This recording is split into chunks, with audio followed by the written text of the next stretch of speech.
Hello दोस्तों, झारखंड में SIR जो कि 30 जून से शुरू हो गया है और बीएलओ द्वारा घर घर जाकर इस टाइप का एक फॉर्म दिया जा रहा है। आप देख सकते हैं, जिसको ये फॉर्म अभी तक नहीं मिला है 2-4 दिन में मिल ही जाएगा, क्योंकि ये फॉर्म सबके लिए अनिवार्य है और सबको भरना ही होगा। क्योंकि इसके पहले जो है सो 2003 में एसआईआर हुआ था और अभी 2026 में हो रहा है। तो इसमें क्या भरना है, कैसे भरना है, सारा कुछ आज के इस वीडियो में बताने वाला हूँ। वीडियो को पूरी अंत तक देखना ताकि आपको इस फॉर्म भरने में कहीं भी कोई तरह का दिक्कत ना हो और बहुत ही आसानी से आप इस फॉर्म को फिलअप कर सको। तो चलिए बिना समय गंवाए वीडियो को स्टार्ट करते हैं। तो दोस्तों, इस फॉर्म को भरने से पहले एक बात जान लीजिए, इसमें 3 कॉलम दिया हुआ आप देख सकते हैं। तो इसको मान लेते हैं कॉलम 1, कॉलम 2, कॉलम 3। तो इसका जो पहला कॉलम है, ठीक है, ये दूसरा हो गया, तीसरा हो गया। तो पहला कॉलम उसके लिए है जिसका 2003 एसआईआर में नाम था, ठीक है, उसको ये भरना, अन्यथा नहीं भरना है। दूसरा कॉलम उसके लिए जिसका 2003-4 जो हुआ था एसआईआर पिछला बार, तो उसमें नाम नहीं था। तो ये मेरा खुद का है, तो मेरा जो है सो वोटर कार्ड बना था 2010, 11, 12 इस सब टाइम में बना था। तो ये मेरे लिए, ठीक है, इसको हम भरेंगे। और ये तो कंपलसरी है, इसको सबको भरना ही भरना है, क्योंकि 2026 के वोटर कार्ड में जो भी नाम है अभी फिलहाल प्रेजेंट में, उससे ये भराएगा। समझ में आ गया कि ये 2003 जो लिस्ट है, अगर आपके पास अभी लिस्ट नहीं है वो तो डाउनलोड कर सकते हैं। मेरा पिछले वीडियो में जाके उसको डाउनलोड करना बहुत ही आसान है। मेरा पिछला वीडियो देखकर आप समझ सकते हैं कि उसको कैसे डाउनलोड करना है। उसमें सारा कुछ अंकित होगा, उसी से ये विधानसभा क्षेत्र संख्या, भाग संख्या, क्रम संख्या उसी से देख देख के भराएगा। वरना अगर आप इधर उधर से भर देंगे तो रिजेक्ट हो जाएगा, ठीक है। तो 2003 लिस्ट में जिसका भी नाम होगा, दादाजी, पापा, जो भी होगा, उससे ये भराएगा, ठीक है। 2003 के बाद जिसका भी वोटर आईडी बना होगा उससे ये भराएगा। और ये कंपलसरी है, मतलब अगर आप ये भर रही हैं 2003 के लिस्ट के अकॉर्डिंग तो ये भरना ही भरना है। अगर ये भर रही है तब पर भी ये भराएगा, ठीक है। मतलब ये सब के लिए है, ये अभी जो वोटर आईडी में नाम है उससे ये भराएगा। तो आप पहले ये समझिए कि ये हो गया 2003 लिस्ट में नाम है तो, और ये हो गया कि 2003 के बाद वोटर आईडी बना है उसके लिए, और ये सब के लिए, ठीक है। और यहाँ सिग्नेचर होगा, नीचे जो है सो यहाँ सिग्नेचर होगा, आप देख सकते हैं। तो खुद है तो खुद का सिग्नेचर कर दीजिए, या फिर घर में कोई भी सदस्य है तो वो सिग्नेचर करने जानते हैं तो ठीक है, नहीं तो फिर अंगूठा भी लगा सकते हैं। मतलब यहाँ सारा कुछ लिखा हुआ है डेट के साथ। उसके बाद बीएलओ के पास जमा देना है ले जाके, बस यही है। तो उस लिस्ट में जो भी नाम होगा वो भरना है। उसके बाद संबंध कि उस, जैसे मान लिया अपना पापा का भरें तो उसका एपिक संख्या अगर उपलब्ध होगा तो यहाँ लिख देना है, अगर नहीं है तो छोड़ दीजिए, क्योंकि यहाँ लिखा हुआ यदि उपलब्ध हो तभी। उसके बाद रिश्तेदार का नाम, तो वहाँ बगल में जो भी होगा, आपके दादाजी का होगा, दादाजी का नाम लिख दीजिए। उसके बाद संबंध कि संबंध क्या था, तो यहाँ पिता भरना है, या फिर अपने दादाजी का भरने तो यहाँ लिख देना है कि दादाजी। उसके बाद जिला, तो आप जिस भी जिला बिलोंग करते हैं वही भरना है। राज्य हो गया झारखंड राज्य। विधानसभा क्षेत्र संख्या, विधानसभा क्षेत्र का नाम जो कि वोटर आईडी कार्ड जो होता है उसके पीछे लिखा हुआ रहता है, वो भी सामने रखना है, आधार कार्ड भी सामने रखना है।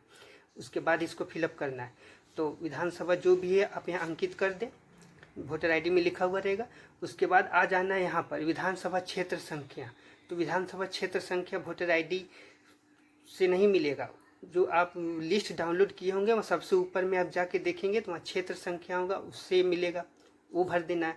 भाग संख्या, तो भाग संख्या जो भी होगा वहाँ इधर कॉर्नर में लिखा हुआ मिलेगा, उससे भर देना। क्रम संख्या मतलब कि जो सीरियल नंबर होता है, जितना भी नंबर में आपके जो भी है दादाजी या फिर पापा जी जिससे 2003 लिस्ट में नाम था, उसका जो भी क्रम संख्या होगा यहाँ डाल देना। जैसे 500, 600, 412, 812 जो भी होगा वही यहाँ डालना है, सेम टू सेम, ठीक है। उसके बाद आ जाइए नीचे, ये नहीं भरना है क्योंकि ये 2003 में लिस्ट था, नाम था, उसी को लिए है सिर्फ। उसके बाद जन्म तिथि, जन्म तिथि आपको जो है सर्टिफिकेट में जो होगा, क्योंकि किसी किसी का ऐसा होता है वोटर आईडी में कुछ, आधार कार्ड में कुछ, इसीलिए सबसे अच्छा है कि जो भी सर्टिफिकेट में होगा वो डाल देना है यहाँ पर, ठीक है। उसके बाद आधार नंबर, आधार नंबर तो आधार कार्ड सामने रहेगा वो डाल देना है। मोबाइल नंबर तो कंपलसरी है। उसके बाद पिता का नाम, पिता या अभिभावक का नाम, मतलब जिसका जानना चाहे डाल सकते हैं। पिता वोटर आईडी में जो होगा अभी प्रेजेंट में 2026 के वोटर आईडी में वही डालना है यहाँ पर।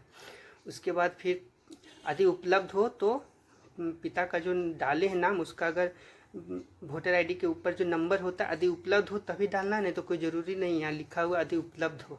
उसके बाद माता का नाम, फिर उसका फिर नंबर यदि उपलब्ध हो तो, वरना छोड़ दीजिए। उसके बाद शादी हुआ है तो पत्नी का नाम डाल दीजिए, प्लस यहाँ पर फिर पत्नी का वोटर आईडी का नंबर जो है वो डाल दीजिए। अगर नहीं है तो ये दोनों छोड़ दीजिए, मतलब अगर शादी नहीं हुआ है तो ये दोनों को छोड़ देना है, ठीक है।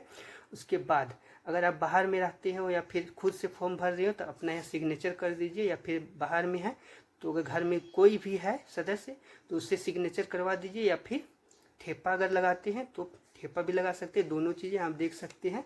बस उसके बाद बीएलओ के पास इसको ले जाके जमा दे देना है, यहाँ बीएलओ हस्ताक्षर करके मुहर मारेगी, उसके बाद हो गया।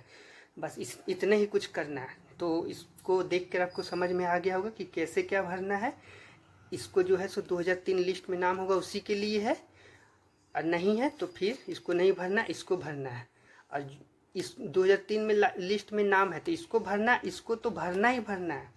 इसको जो भी 2026 के प्रेजेंट में जो भी वोटर आईडी में नाम होगा उससे ये भराएगा, ठीक है। मतलब कि 2003 लिस्ट में नाम है तो ये भराएगा ही भराएगा, नहीं है तो ये भराएगा। ये तो सब के लिए कंपलसरी है, और यहाँ सिग्नेचर भी होगा, ठीक है। मतलब जिसका नाम से ये है उसका ही सिग्नेचर होगा, ये नहीं कि किसी और। मतलब यहाँ लिखा हुआ मतदाता या परिवार के किसी भी वयस्क सदस्य के हस्ताक्षर या फिर बाएं अंगूठे का निशान और दिनांक, मतलब डेट के साथ। तो आप देख सकते हैं इस तरीके से ये फॉर्म को भरना है। तो इस तरीके से आप समझ गए होंगे कि इस फॉर्म को कैसे भरना है, ताकि आपको कहीं भी कोई तरह का दिक्कत ना हो। और इसके बाद अगर आपको कहीं भी दिक्कत हो रहा है तो कमेंट बॉक्स में कमेंट कर सकते हैं, जल्द ही रिप्लाई दिया जाएगा और आपका समाधान किया जाएगा कि कहाँ दिक्कत हो रहा है। तो उम्मीद करते हैं कि आपको सारा कुछ समझ में आ गया होगा कि जो झारखंड में एसआईआर हो रहा है अभी फ़िलहाल 2026 में, उसमें जो फॉर्म दिया गया है उसको कैसे भरना है। तो मिलते हैं जल्द ही नेक्स्ट वीडियो में एक नई अपडेट के साथ, तब तक के लिए धन्यवाद।